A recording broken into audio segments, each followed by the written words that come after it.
Morning voice എന്ന പ്രതിദിന വചനധ്യാന പരമ്പരയിലേക്ക് ഏവർക്കും സ്വാഗതം.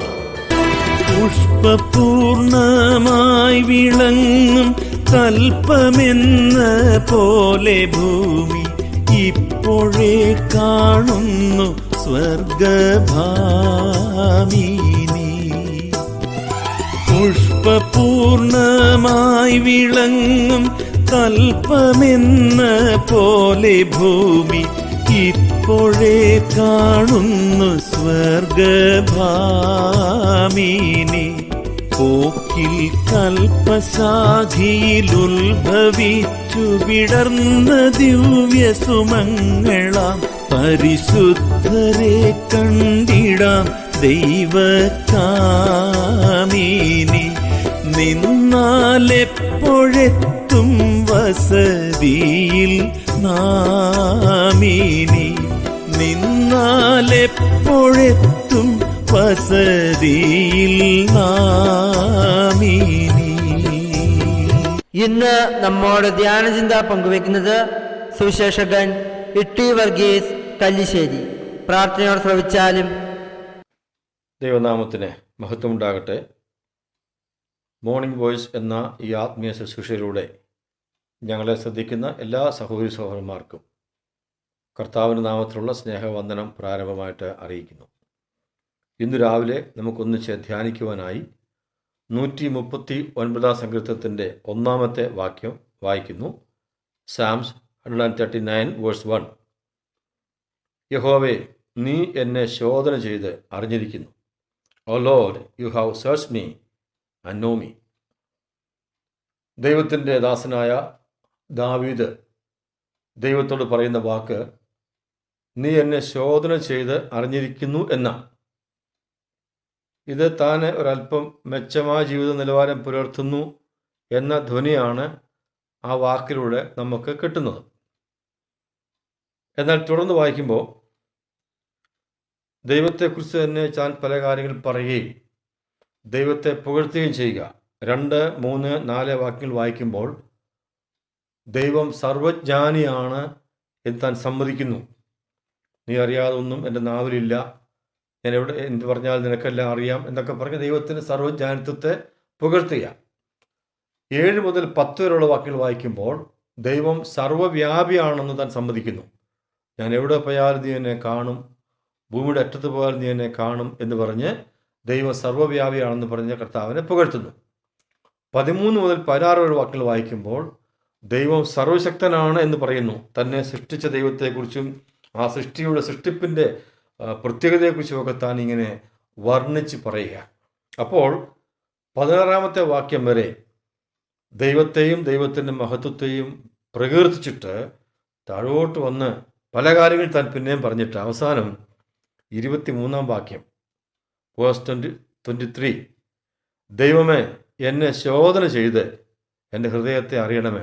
Search me O God and know my heart. ആദ്യം പറഞ്ഞ എന്തുവാ?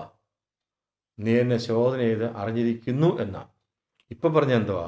എന്നെ ശോധന ചെയ്ത് എൻ്റെ ഹൃദയത്തെ അറിയണമേ. എന്താ ഇങ്ങനെ പറയാൻ കാര്യം എന്നറിയാമോ? ദൈവത്തെക്കുറിച്ചുള്ള പല കാര്യങ്ങൾ താൻ പിന്നീട് മനസ്സിലാക്കി. ആദ്യം അത്രയും മനസ്സിലാക്കിയിരുന്നില്ല.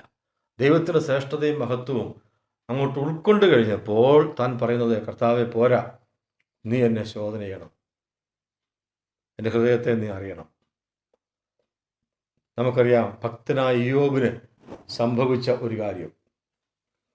ഇയ്യോബ് തൻ്റെ സ്നേഹിതന്മാരോട് സംസാരിക്കുമ്പോൾ പല കാര്യങ്ങൾ അവർക്കെതിരായിട്ടും പറഞ്ഞു.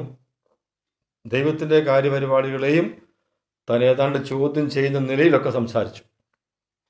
എന്നാൽ അതിൻ്റെ 42-ാമത്തെ അധ്യായത്തിലേക്ക് വരുമ്പോൾ, ഇയ്യോബിൻ്റെ പുസ്തകം 42-ാം അധ്യായം അതിൻ്റെ അവസാന അധ്യായമാണല്ലോ, 5-6 വാക്യങ്ങൾ വായിക്കുമ്പോൾ നമ്മുടെ കാണുന്നത് ഇയ്യോബ് പറയുക, ഞാൻ നിന്നെക്കുറിച്ചൊരു കേൾവി മാത്രമേ കേട്ടിരുന്നുള്ളൂ, ഇപ്പോഴോ എൻ്റെ കണ്ണാൽ നിന്നെ കാണുന്നു. മനസ്സിലായോ? ദൈവത്തെക്കുറിച്ച് കേട്ടിരുന്നതേ ഉള്ളൂ, ഇപ്പോൾ കണ്ടപ്പോൾ സംഭവിച്ചെന്താ? ഞാൻ എന്നെ തന്നെ വെറുത്ത് പൊടിയിലും ചാരത്തിലും കിടന്ന് അനുഭവിക്കുന്നു. ദൈവത്തെക്കുറിച്ച് കൂടുതൽ അറിയും തോറും, ദൈവത്തിൽ അടുക്കും തോറും ഒരു ഭക്തൻ്റെ ജീവിതത്തിലെ കുറവുകളെ കണ്ടുപിടിപ്പാനും പരിഹാരം ഉണ്ടാക്കാനും കഴിയും എന്നല്ലേ ഈ വാക്യങ്ങൾ നമ്മളെ പഠിപ്പിക്കുന്നത്. യെശയ്യാവിൻ്റെ പ്രവചനത്തിൽ വായിക്കുന്നു 6-ാമത്തെ അധ്യായത്തിൽ. യെശയ്യാവ് ഇസ്രായേലിലെ ശ്രേഷ്ഠനായ ഒരു പ്രവാചകനായിരുന്നു.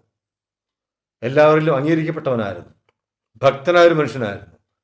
6-ാം അധ്യായം ആരംഭിക്കുന്ന ഇങ്ങനെയാണ്: ഉസ്യാവ് മരിച്ച ആണ്ടിൽ യെശയ്യാവ് ഒരു ദർശനം കണ്ടു. കർത്താവ് ഉയർന്നും പൊങ്ങിയുമുള്ള സിംഹാസനത്തിൽ ഇരിക്കുന്നു. താൻ ആരാധിക്കപ്പെടുന്നു.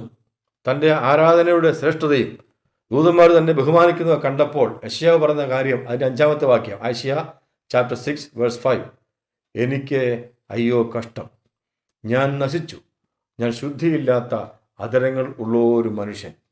മനസ്സിലായോ? പിന്നെയുള്ളവരെ 5-ാമത്തെ അധ്യായം വായിച്ചു നോക്കിയാൽ അറിയാം, ഈ മനുഷ്യൻ ഇസ്രായേൽ ജാതിയെ നോക്കി നിങ്ങൾക്ക് അയ്യോ കഷ്ടം, നിങ്ങൾക്ക് അയ്യോ കഷ്ടമെന്ന് പല ആവർത്തി പറയുണ്ടായി. എന്നാൽ ഇവിടെ അങ്ങനെയല്ല സംഭവം. ഇവിടെ ദൈവത്തെ കണ്ടപ്പോൾ, ദൈവത്തിൻ്റെ മഹത്വം കണ്ടപ്പോൾ, ദൈവത്തിൻ്റെ ശ്രേഷ്ഠത കണ്ടപ്പോൾ, ദൈവമായിട്ട് അടുത്ത് വന്നപ്പോൾ തൻ്റെ കുറവ് താൻ കണ്ടുപിടിച്ചു. യോബിനും യെശയ്യാവിനും സംഭവിച്ചപ്പോൾ തന്നെയാണ് ഇവിടെ ദാവീദിനും സംഭവിച്ചത്. വലിയ കുഴപ്പമില്ലാത്ത ജീവിതം നയിച്ചുകൊണ്ട് പോകുന്നു എന്നൊരു ചിന്തയായിരുന്നു തനിക്കുള്ളത്. അപ്പോഴാണ് പറഞ്ഞത്, നീ എന്നെ ശോധന ചെയ്ത് അറിഞ്ഞിരിക്കുന്നു.